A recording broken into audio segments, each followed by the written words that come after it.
Last কিছুদিন ধরে everyday আমি ওয়াকের ক্লাসে গেছি, প্রত্যেকদিন 5 ঘন্টা ধরে ওয়াকের ক্লাস প্র্যাকটিস করছি। কারণ এইগুলি কিন্তু আসলে মাসেল মেমোরিতে থাকতে হয়। তো এগুলি আসলে একটা কান্ট্রি থেকে আরেক কান্ট্রিতে এসে শিখে জিনিসটাকে করা যে কতটা কষ্ট, ভুল ধরাটা কিন্তু অনেক ইজি, কিন্তু এইটার মধ্যে এসে যে জিনিসটাকে আমি করতেছি এবং আমি যে এখানে আসছি, আমার সাথে কিন্তু কেউ নাই, আমি একা একজন মানুষ মনে হয় 6-7 জনের কাজ করতেছি। আমার এখন আপনারা আমার কথা শুনে বুঝতে পারতেছেন মনে হয় আমার এখন কোনো এনার্জি নাই। কারণ এভরিডে আমি রাত 4টা-5টা পর্যন্ত আমার লুকবুক ঠিক করছি, আমি যে 60 আউটফিট পরবো, সেই আউটফিটে কি এভরিডে কী পরবো, কী জুয়েলারি পরবো, কীভাবে পোজ দেবো, আমার interview preparation, different type of ইন্টারভিউয়ের প্রিপারেশন, জাজেসদের সঙ্গে কীভাবে হ্যান্ডেল করবো, so many things I am doing by myself. আমার সাথে কিন্তু কেউ নাই। সো এই যে কষ্টটা, আমার আজকে যে কষ্টটা ফিল হচ্ছে, আমি লাস্ট 3 দিন ধরে এভরিডে রাত 3টা-4টার সময় ঘুমাই, এভরিডে 4টার সময় ঘুমাই।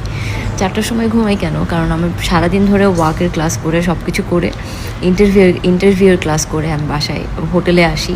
হোটেলে আসার পরে যেন শুরু করি কী পরবো, লাগেজ প্যাকিং, জুয়েলারি প্যাকিং, জুতার প্যাকিং, মানে অনেক কিছু একসাথে, এক্সটেনশনস, মেকআপ, অনেক কিছু এগুলি আলাদা আলাদা করে প্যাক করতেছি, কারণ আমার এগুলিতে হেল্প করার কোনো মানুষ নেই।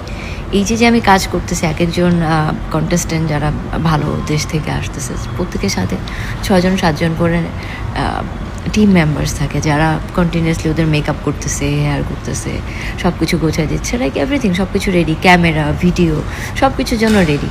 তো আজকে আমার খারাপ লাগতেছে যে আমি অবশ্যই অনেক বড় এক্সপেকটেশন নিয়ে আসছি আমার দেশের মানুষের জন্য, আপনাদের জন্য। তো এখানে যদি মানে আমার কাছে আজকে ফিল হয়েছে যে আমার যদি একটা টিম থাকতো বা আমার যদি কিছু মানুষ আমাকে হেল্প করতো, তাহলে মনে হয় মানে আমার কষ্টটা অনেক কম হতো। এত কষ্ট হচ্ছে আমি আপনাদেরকে বলে বোঝাতে পারবো না।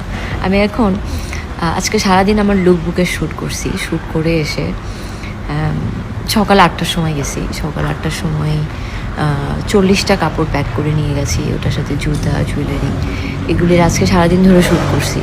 শ্যুট করে এখন রাত 11টা বাজে। আজকে সারাদিন আমি একবেলাও খেতে পারিনি, একবেলা আমি সময়ই পাই নাই, কারণ আমাকে 35টা আউটফিট পরতে হয়েছে আজকে সারাদিনে। শুধু জাস্ট পানি খাইছি, পানি খেয়ে আমি জাস্ট আমার কাজ কন্টিনিউ করছি। এখন রাত 11টা বাজে। আমি ট্যাক্সি ক্যাব থেকে নেমে ওখানে লাগেজ রাখছি লবিতে, লাগেজ রেখে আমি নিচে একটা সোফায় বসে আপনাদের জন্য এই ভিডিওটা বানাচ্ছি। ট্যাক্সিতে যখন ছিলাম আমার কান্না আসতেছিল, কারণ না বডিতে এনার্জি নাই, মানে অনেক, তারপরে বাসা থেকে দূরে, কাছের কেউ